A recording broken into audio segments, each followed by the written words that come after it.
secret Mayanist conspiracy plot to spread selfishness and reality confusion. World leaders stimulate the economy with genital touch. I mean gentle touch. In the UK, Queen's speech marred by presence of hereditary royal fascists. Hello, delusional debt slaves. Welcome to the fucking news. I'm the New World Order. Here are tonight's top stories. Pointless, irrelevant debate about reality continues despite clear evidence of our slavery in the fake economy. The corruption of our governments, the duplicity of corporations, the fraud of religious belief, and the endless war conducted for the benefit of arms manufacturers. Whilst fascism and tyranny are conducted in plain sight as the everyday business of shopping and democracy.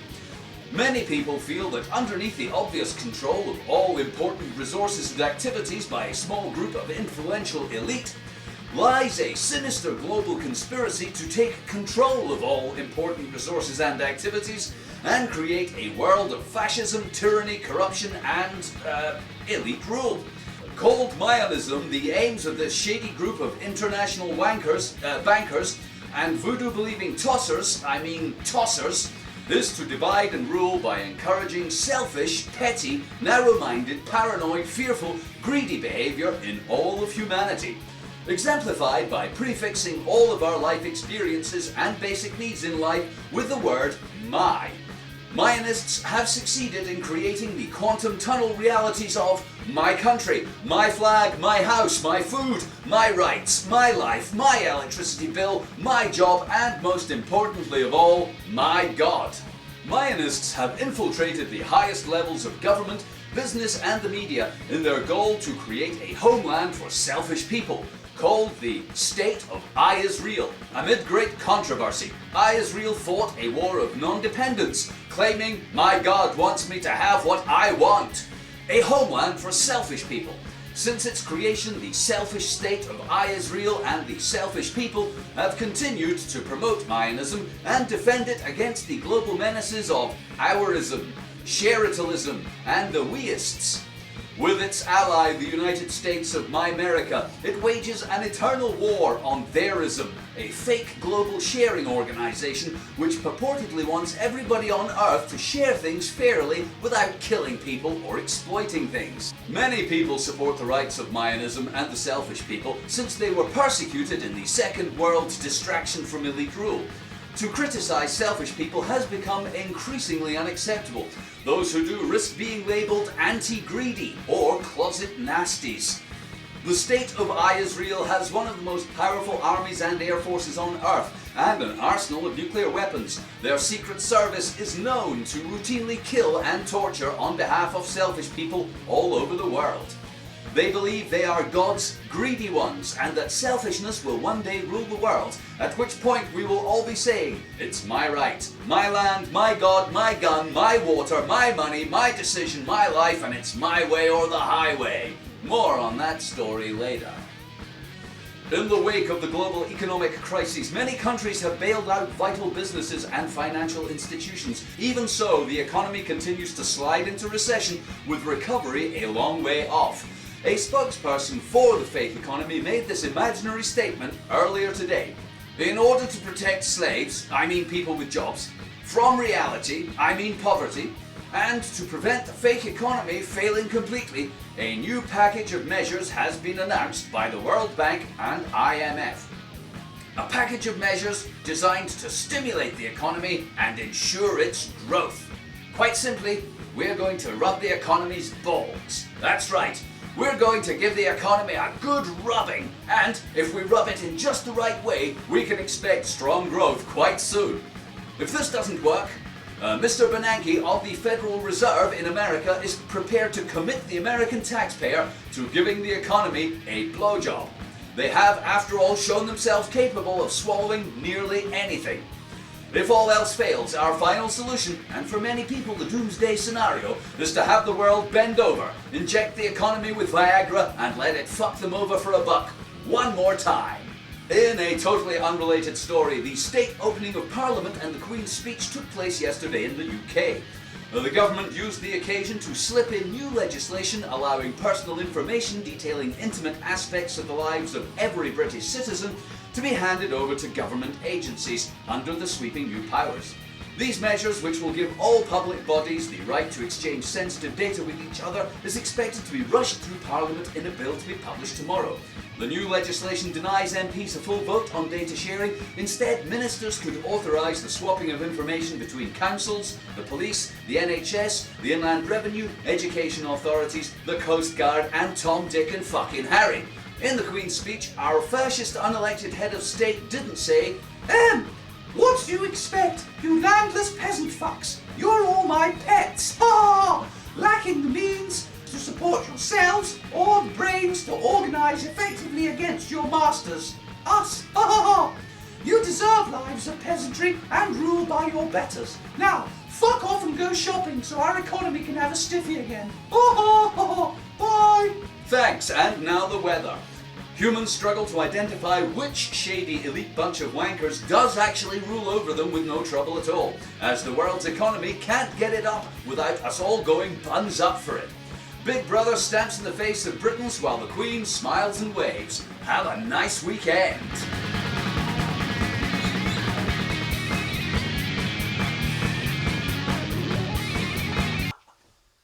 Questions have been raised in the aftermath of the failed shoe attack on President Bush in a press conference in Baghdad. Questions about America's continued occupation of Iraq, about presidential security, questions about the attacker and his motives, and for many people the burning question, how the fuck did he miss? To be fair to President Bush, he showed himself to be agile and quick to react, dodging the first shoe with ease, the second one perhaps just taking a deflection off his raised arm. But where were his bodyguards? Where were the super loyal, uber efficient men in black supposed to take a shoe for the president? Perhaps he'll be getting the boot for slippering up. Some might say he should have been quicker, and we're lucky those shoes weren't bombs. Yes, we're lucky. In an interview after the event, Bush showed himself calm, composed, and utterly detached from reality when he said, I don't know what the guy's problem is. Maybe he wanted to get on TV. It could be that, or it could be your country's slaughter of hundreds of thousands of Iraqi civilians, your illegal invasion and occupation, maybe the 10 years America spent bombing Iraq back to the Stone Age before claiming falsely it was an imminent threat to national security and destroying what little was left. We'll never know. Thousands of protesters have taken to the streets of Iraq calling for the release of Iraqi television journalist Muntada al-Zaidi. Bush supporters have pointed out that under Saddam's regime, the man's actions would undoubtedly have led to his beating, torture and death. Whereas under the new regime brought about by American invasion, he's only been beaten, tortured and locked up. You'd think these people would be thankful. In the light of Bush's slick dodge, we put other world leaders to the test, throwing shoes at each of them to compare their reactions. Gordon Brown, handicapped by only having one eye, didn't see it coming and took it square in the face. Sarkozy, pissed as usual, also took it right in the face, but didn't feel a thing. At the Russian press conference, the shoe was intercepted by their top-secret missile defense shield. Sadly, the explosion killed everyone present and destroyed the Kremlin. And in Israel, Mossad knew we were going to throw the shoe in advance, but they allowed the attack to go ahead, then used it as justification to kill 1,000 cows and lock the rest of them up for providing the leather. Those Israelis, clever, eh? In a totally unrelated story, consumers and economic slaves around the world are beginning to feel the effects of global economic slowdown. As sales slump, production declines and prices stagnate, many people are complaining the economy just can't get it up anymore. An imaginary landless peasant didn't say, I remember when the economy could fuck me and every other peasant in the country all day long and still have energy left to play with itself. Well, not anymore. Now the global economy needs stimulation and lingerie before getting it on. Last night it asked me if I'd been to some role play. I had to pretend I was an African country with huge natural resources and a barely educated workforce that works for peanuts with no protection or labour rights. Then I had to suck its credit terms and let it shag me in my mineral rights. Oh, it used to be so romantic. The economy would come round with a bottle of IMF and we'd get tipsy and laugh at communism. Oh, but now it's been getting what it wants for 50 years, it's just not interested. Oh, Financial analysts have released a statement on the global economy's behalf saying, "Honest, this has never happened before. Well, once back in the 20s, but I was drunk and it was a long time ago." It's hoped that a package of stimulating cash injections coupled with robbing peasants of their pensions, investments and gold teeth will help reinvigorate the economy.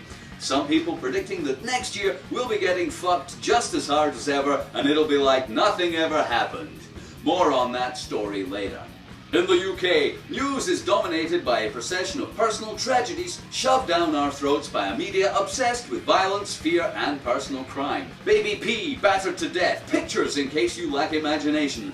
Rachel Nickell stabbed in front of her child 49 times in a frenzied attack, in case you need to know exactly how. Rhys Jones gunned down by Ganlang teen, shot through the neck and bleeding slowly to death, in case your life lacked horror.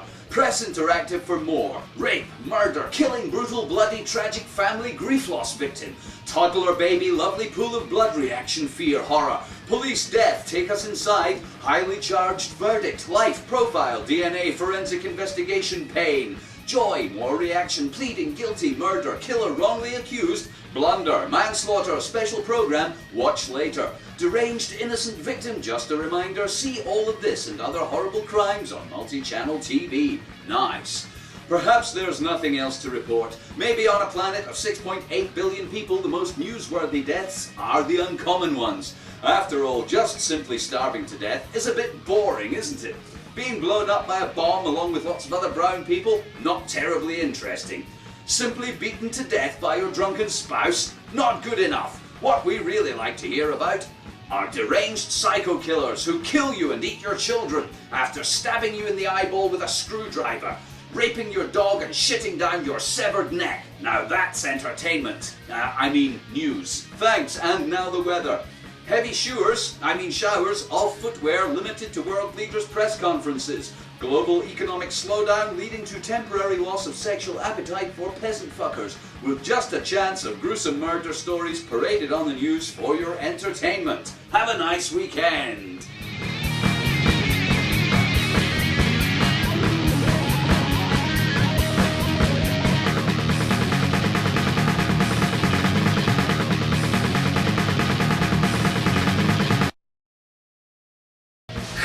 In America, Khalid Sheikh Mohammed and 5 others are to face charges over the 11th of September 2001 attacks in the US. The Pentagon says Khalid Sheikh Mohammed has admitted to being responsible from A to Z for the attacks in New York and Washington. He also confessed to being captured by American forces and being subject to over 3 years of isolation and torture. He details his complicity in anything at all if you'll please stop the pain, and his readiness to rat out his grandma if you'll take the electrodes off my testicles. There's a long list of other crimes he's prepared to take the blame for, which were sadly unintelligible due to the screaming and gurgling as he was being drowned and beaten simultaneously. At a hearing to determine whether or not Khalid was a human being who should be tortured at Guantanamo Bay, he said he had personally decapitated all the women found guilty of adultery and executed in Saudi Arabia. Mr. Mohammed is expected to be tried by a special kangaroo court, military tribunal.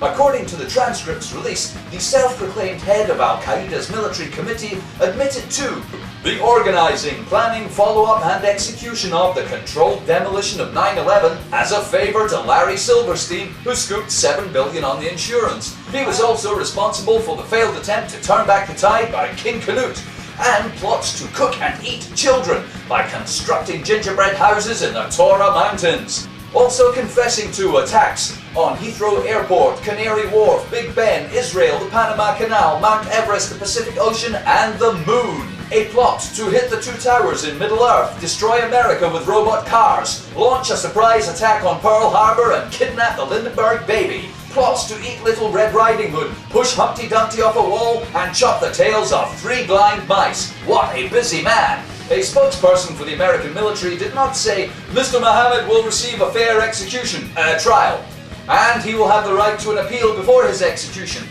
Very little of the evidence we beat out of him will be a secret, but the trial will be secret. So, basically it will all be a secret, but fair.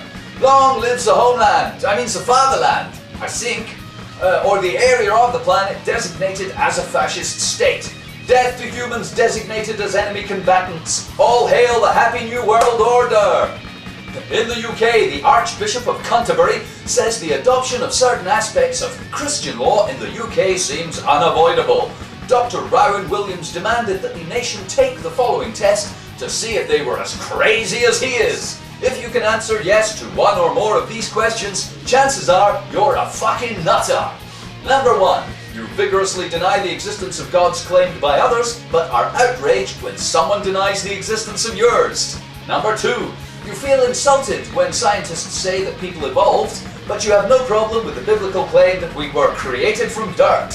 Number 3. You're angry when you hear of the atrocities attributed to Allah, but don't flinch when hearing how God/Jehovah slaughtered all the babies of Egypt in Exodus and ordered the death of entire ethnic groups, including women and children. 4. You look for loopholes in the scientifically established age of Earth, a few billion years, but believe dates recorded by Bronze Age tribesmen sitting in their tents guessing that the Earth is a few generations old. Number 5. Do you believe that the entire population of the planet, with the exception of those who share your beliefs, will spend eternity in an infinite hell of suffering, and yet consider your religion the most tolerant and loving? Number 6. While modern science, history, geology, biology, and physics have failed to convince you otherwise, some idiot rolling around the floor speaking in tongues may be all the evidence you need to prove Christianity. Thanks. And now the weather. The planet's fucked, it's your fault, and it's getting worse. Tune in next week to see if doing nothing helped. Have a nice weekend.